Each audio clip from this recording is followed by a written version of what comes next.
G'day, I'm Bruce, and today I'm going to try and get this 6-cylinder Perkins motor running. It's a bit of a mystery engine, this one. We bought it off these people and they didn't know anything about the engine. It was their father's engine. He was a farmer and he had passed on, so they didn't know very much about it at all. They just said they don't know where it came from, and they just said he was going to drive a water pump with it. But he never got around to rigging it up on a pump, so we don't know whether it's a goer or not. Our idea was to get the intake and exhaust manifold and the turbo off of this motor and put on the 6354 Perkins in the ex-Army Acco. But having a good look at it now, this is an engine that's been redesigned by Caterpillar. When Caterpillar bought Perkins out in about late 1997, somewhere along the line they decided they would make a few improvements on the old Perkins, and this is it, the way they've changed things around a bit. We don't know whether the parts off this would even fit on a 6354 Perkins. If you like these videos, give it a hype, as that will make YouTube show it to others that are interested in this video. It costs nothing and will help the channel immensely. This was the isolating switch that came with it, and it had a lockout tag on it as if it had come from some sort of a company, maybe a mining company or a quarry or something like that. It just has written on there, out of service. So we don't know whether there's been some problem with the actual engine or with whatever it was driving. The next move is to tighten up these bolts with some Loctite. At the moment the flywheel's on there. These are all nipped up firm, but they're not real tight. So what I'll do, I'll pull them off. As I pull them off, I'll mark them. I'll just get my marking pen so I can mark the ones that have been done.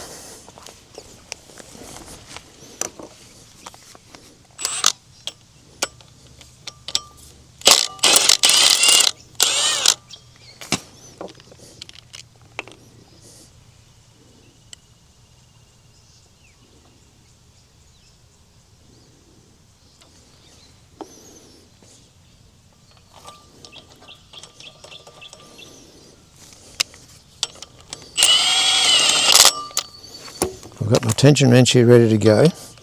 They say between 70 and 90.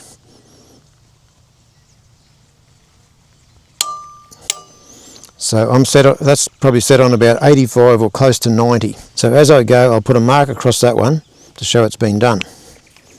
We'll go up here and we'll do the opposite one up here.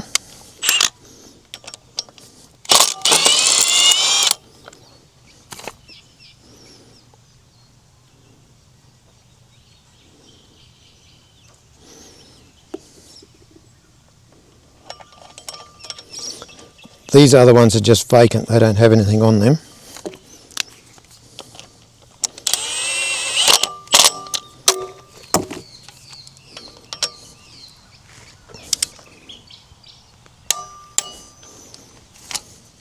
Another mark on that one, so we know where we have been.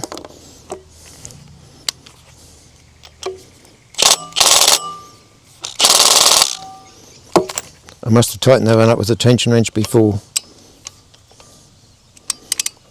Just testing.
I find too, if you can rattle them up pretty quickly, put the tension wrench on them very quickly, you'll probably get a more accurate torque setting because the Loctite hasn't had time to go off.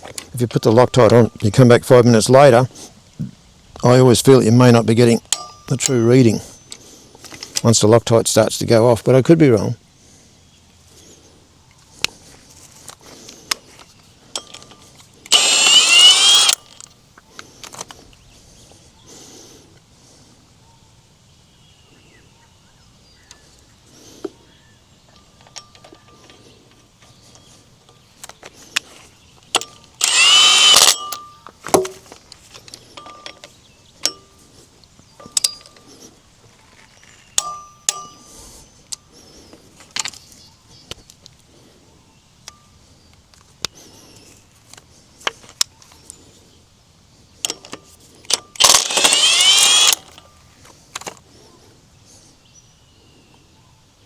I think I've told this story before, but I'll tell it again.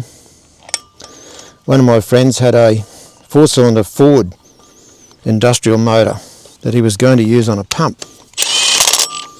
He had it sitting in the shed, had it sitting there for several years, and he thought, oh, I should give that thing a run. It's been sitting for a long time. It'd do it good to circulate a bit of oil. And he thought, well, the flywheel on it's loose, but all the bolts are all in there. I'll just see if it will actually fire. So anyway, he gets a battery. The flywheel's bolted on there, but the bolts aren't tensioned up.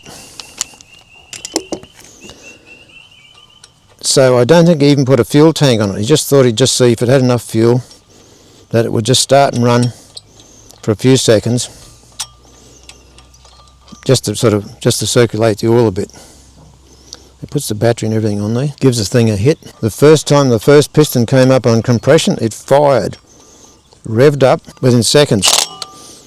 The flywheel came undone and came off the back of the engine, was in a shed about 1 metre off the ground, and the flywheel was just spinning around on the wooden floor, and it just roared off like that, and he couldn't believe it. He thought, boy, lucky I wasn't in the way. So that was a lesson. Never ever do that until you got the thing tensioned up properly.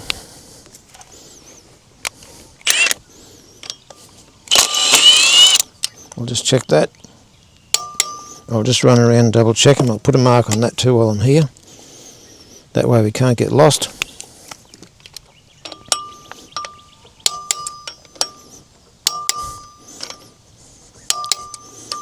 This engine should be turning now and it isn't. But it is springing back. So I suspect you can see that springing back. It's something to do with something the fan belt's driving. Might be the alternator seized.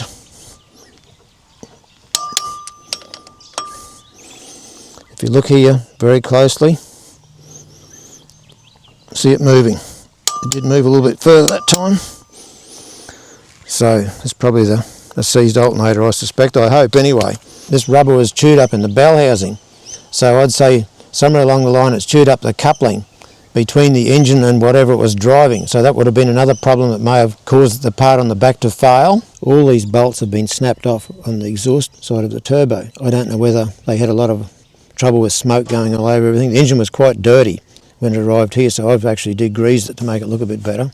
I hate working on dirty stuff all the time. The other part that was pulled off was this feed line here. This is the inlet line to the turbo. It was pulled off. It runs around the back there, and it just finished here. So it never had this part here. That part was missing. So I'm not quite sure exactly what they had there, but that's what I've had. Corey has actually made up this piece here, silver soldered those ends on it, done a very good job. So that's where the oil comes out of the engine, goes up to feed the turbo, and it drains back down through this hose here, through that pipe straight back into the sump. The turbo seems in very good condition, and the impeller's not touching the housing. Spins quite nicely, and it's got minimal play in there. Starter motor on it had a broken solenoid, and plus everything there looked pretty rusty and dirty, so I've got another starter motor there to put on. All this in here all look fairly rusty. So I thought rather than try and pull it apart and clean it up, I thought I'll get another starter motor. So I've got another starter motor here, and the main thing to check with any of these starter motors, if you're going to change starter motors over, is count the number of teeth. What I normally do is I just have a felt marker or something, and I'll put a black mark on the tooth. On here I put a white mark, and then you can count the number of teeth. You really need the same number of teeth to go back on as what came off for everything to match up properly. So these are both starter motors with 10 teeth. When you're looking through that grate, you can see it's actually got Caterpillar fan belts on it. So you can see Caterpillar's had a pretty fair hand in redesigning this engine. You can see here it's got Perkins Y6 stamped on the block. Caterpillar acquired Perkins in December 1997 for 1.325 billion. How's that for a lot of money? You can see here where Caterpillar's redesigned the old 6354 Perkins. They've got 2 oil filters on here instead of 1. They have changed the injector pump idea here too. All the old 6354s and 6306s, they all had the injector pump standing up vertically. They were all driven from around about that area on the block, whereas this one here, instead of the injector pump being vertical, the injector pump's horizontal. So obviously they must have thought that was a better idea. And then as we move around here a little bit further, you can see it's got a gear-driven water pump. Got quite a large water pump on it and gear-driven, which is also probably a good idea. I've just got a mirror here to shine some light down inside the thermostat housing. This engine's fitted with 2 thermostats because if one thermostat decides it's not going to open, the other thermostat probably will. That'll probably save the engine. This engine seemed to be a real mystery because I looked around everywhere to try and find a serial number or some sort of a thing on it to identify exactly what it was so I could work out what horsepower it was. The original plate was top riveted on here. Well, obviously that plate had corroded off, or the rivets had corroded off and the plate had disappeared, so that made it very hard to try and find out what it was. Then I looked on the internet to try and find out where the ID plate would be on the engine. They said, oh well, the ID plate is supposed to be on the side there, or they said there was supposed to be another ID plate somewhere on the back of the engine. Well, there's no sign of anything or where anything's ever been on the back of the engine.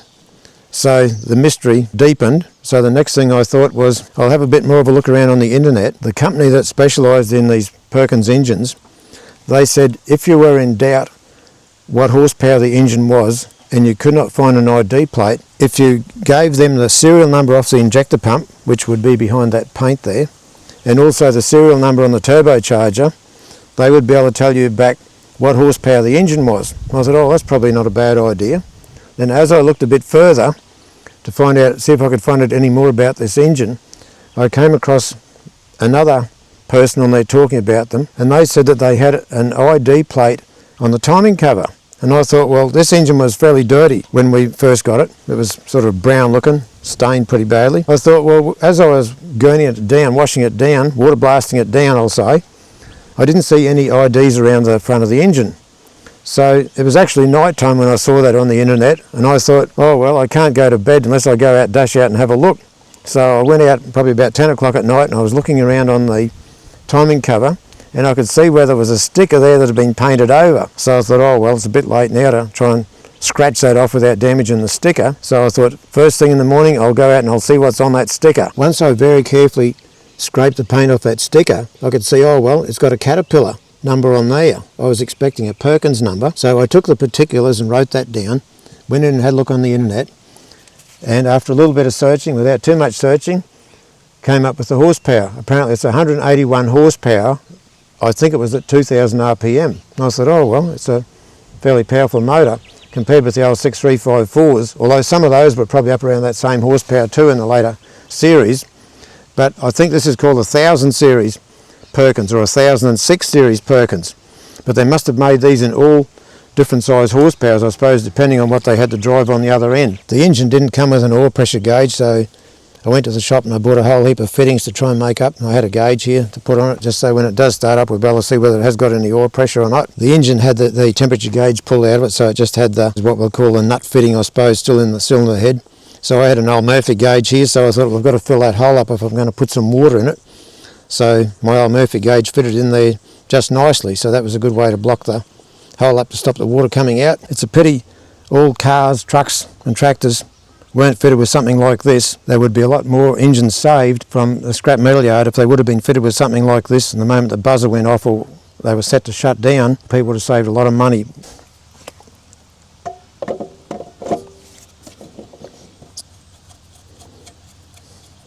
Next up, I'll put these leads on. Not enough room there for a washer. One there, one up here. Barely enough room. They've got fairly thick lugs on the end of them.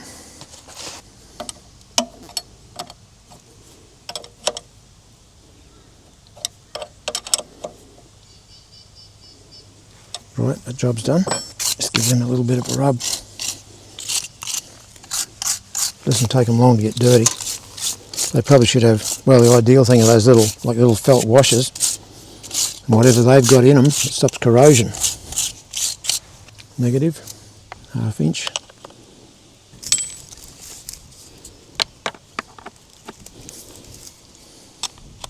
Actually, I'll leave that off for the time being. I think the next job should be pull this cage off of here, this guard, and check. I reckon that alternator is seized, or the fan drive must be seized, because as I was tensioning up the flywheel bolts, I could feel it was springy. I could feel it wasn't going to turn, but it was springing. So that's a sign that the rubber belts are springing. So I'll just pull this cage off.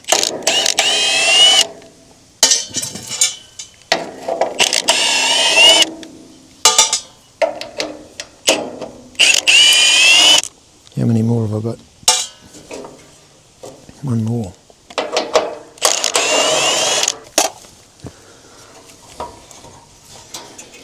Looks like it's loose. There we go. Next up, I think I'm going to take the belts off.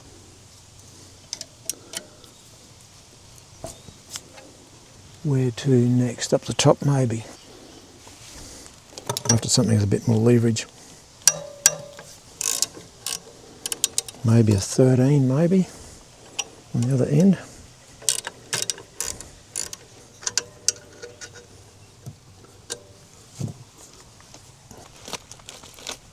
Wow, that is tight, really tight. It looks like the bracket's got to be undone before the alternator will go back.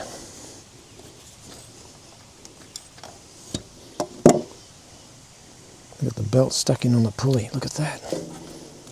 Cobwebs growing underneath. Look at that, the belt doesn't want to let go out the pulley, it's been there for that long. Now, the big question, look at that. Fully seized. Get a screwdriver and put in there. No way. That's got to be the problem. That part's seized. What about this part here? No, it's still free. The belts are stuck in the pulley. Look at that.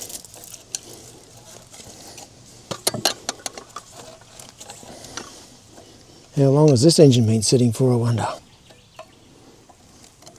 These belts are really stuck fast. I guess the pulley's gone rusty.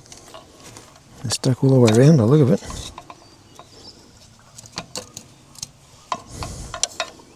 About that one. That's the last thing I would have expected.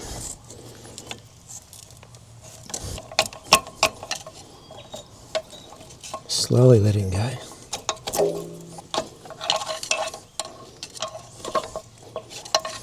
Look at the size of the balance that this thing's got on it. Hear that belt stuck into the, rusted into the pulley. Beauty, that's got one off. One to go. I'll take it off of there. So I've got a bit more slack.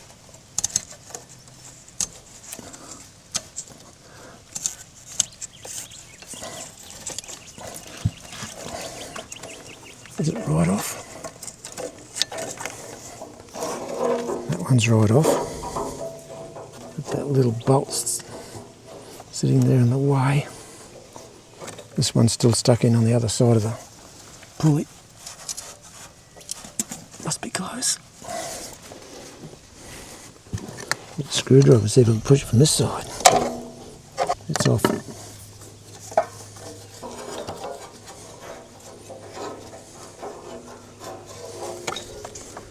Right, let's get those out the way. These belts are also stuck into that pulley.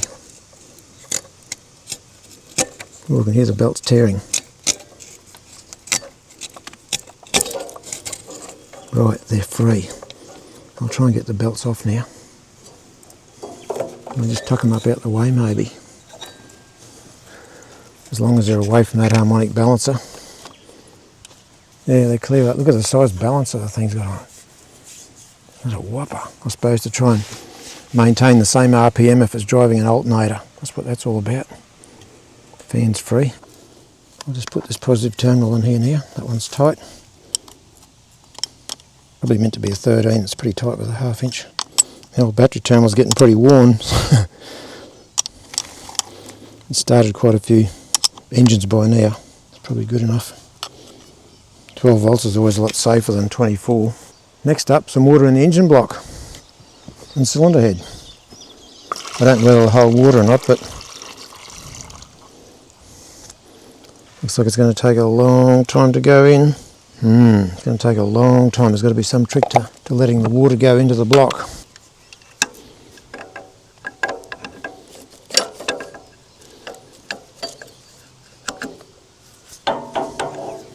I'm just going to take this temperature sender unit out in the hope that I can pour some water through it, which will go under the thermostats, because those thermostats are closed off and the water doesn't want to go past them. So I don't know whether I can get a funnel to go into this or a little hose. It's going to be pretty slow, but it's about the only way I'm going to get water into the block, I think.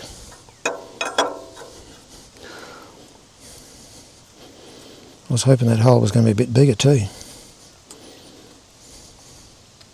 That's an electrical sender unit.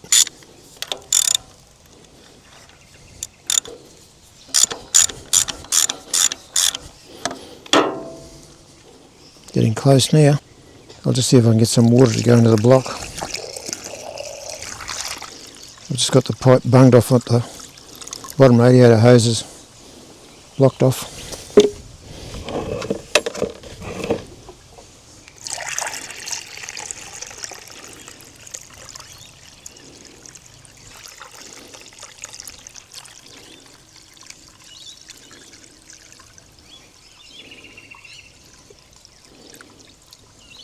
Dumped it out, it's got a leaf in it.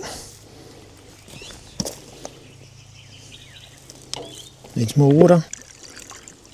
Must be getting close. Looks like it's finally full of water. Next up, I'll see if I can bleed the injector pump.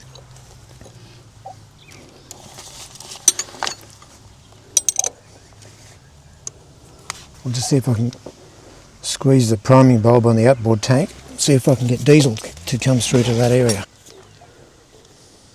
Just waiting to see if we can fill the system up with diesel. Feels like there's a bit of resistance there now.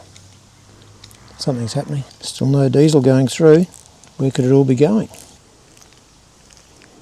Looks like the diesel might be just starting to come out of the injector pump. The whole system must have been full of air. I'm going to hook up the power to the cut-off switch on the injector pump. You can hear it's working. If you come over close, you'll hear when I unplug it. You can hear it's definitely working. So we know that part's working. I guess that's probably the throttle there. It's probably wide open. That's probably back around idle. I'll just check that I have nipped that up a bit. It's probably one of these, but I don't know which one. I'll try that one.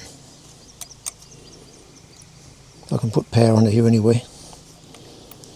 That should make the starter motor work. I've got this rubber flap here. If it decides it's going to run and over rev, I can just jam that in there hopefully and shut it down. So next up, we'll see what's going to happen. It's going to turn by the look of it. It looks like it's turning in the right direction.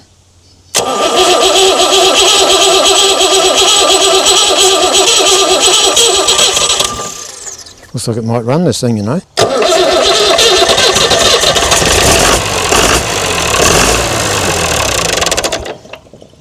Well, it's trying. Did something.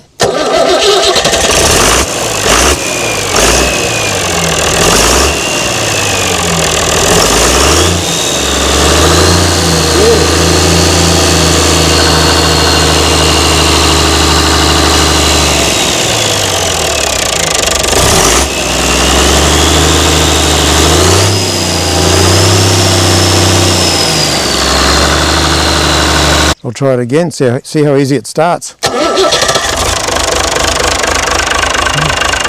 Pretty good.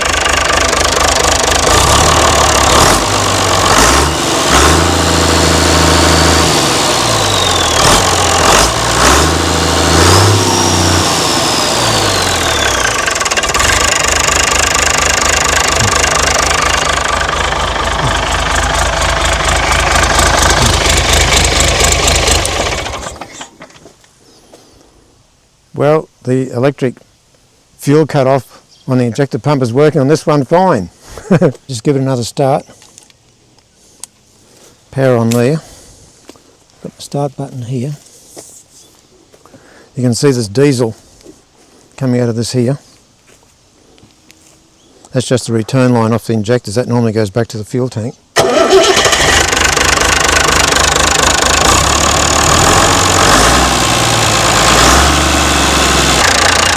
Diesel coming out here. Still got good oil pressure, but still on at 60 psi.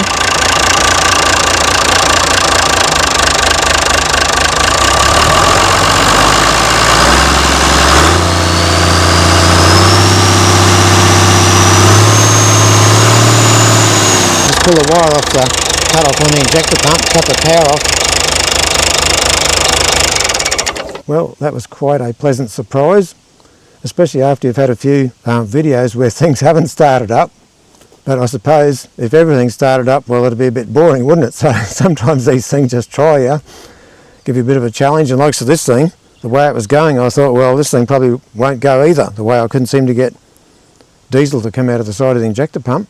But in the end it started up and it did run, does have good oil pressure, and it sounds quite good. That's been a pretty good experience. It's always a good experience when they go. It's probably not so joyful when they don't go, but that's just the way the game goes. You've just got to accept that as you go along. Sometimes you can go back, have a second try, and they might go the second time if you can have a think about what you can do to try them next time. So that's about it now for this video. So until next time, thanks very much for watching.